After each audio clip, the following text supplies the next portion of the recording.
Hello YouTube. Welcome back to Bald Man Building an Airplane. And apparently I'm unbuilding something.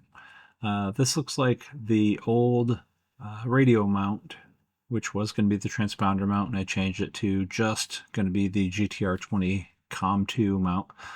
I'm still a little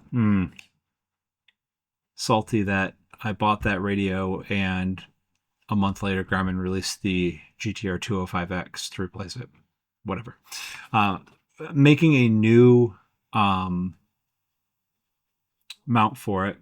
One thing I would highly recommend for stuff like these is, as you can see, I put two big lightning holes in the middle of it. Not lightning as in thunder and lightning. I mean like lightning as in it lightens it up.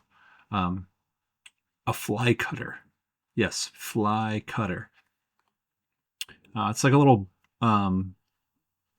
sharp edge on an arm with a drill bit in the middle, and you put it in the drill press and you work it pretty slowly, and it just cuts a nice perfect circle from the center. Especially with this stuff that doesn't have to be super accurate. It's just trying to lighten it up. Aha! So here's what I did.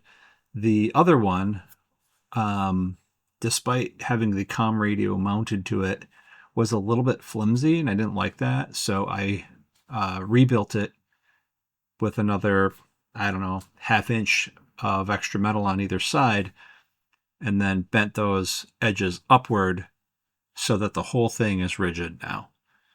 That way the radio isn't providing the rigidity.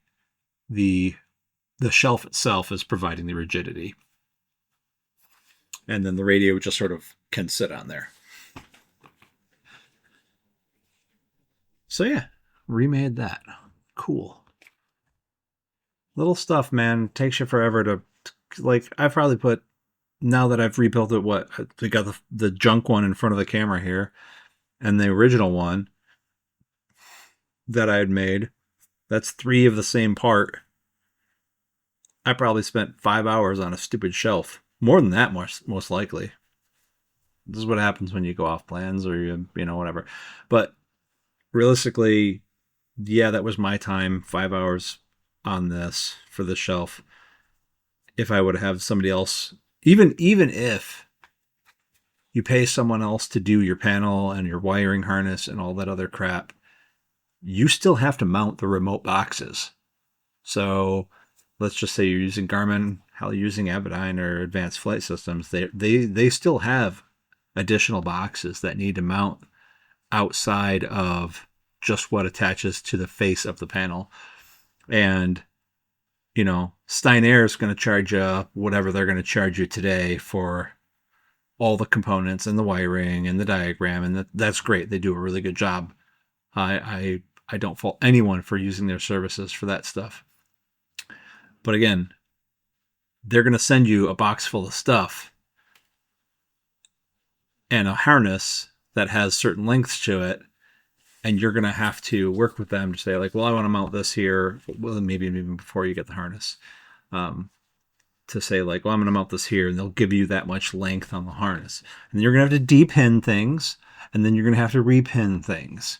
So when I thought about all that, that was when I was like, why the hell would I pay someone else to create my wiring harness when I can't even figure out how I want to lay this stuff out while I'm laying it out? There's no way I could think about where it would all go beforehand and then just say, yeah, sure, that'll work for whatever size harnesses and all that other crap. Nah, just do it myself. Anyway, total tangent. We're building the oh god, we're building the piece that the panel attaches to. This is just a little flimsy piece of metal that we add a little bit of extra structure to. The actual panel mounts to the front of that. But it mostly mounts to the substructure with just a couple of rivets. I think there's like 6 rivets on each side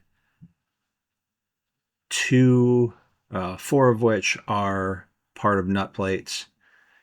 And then it mounts they mount through nut plates in the center section to the radio stack area too.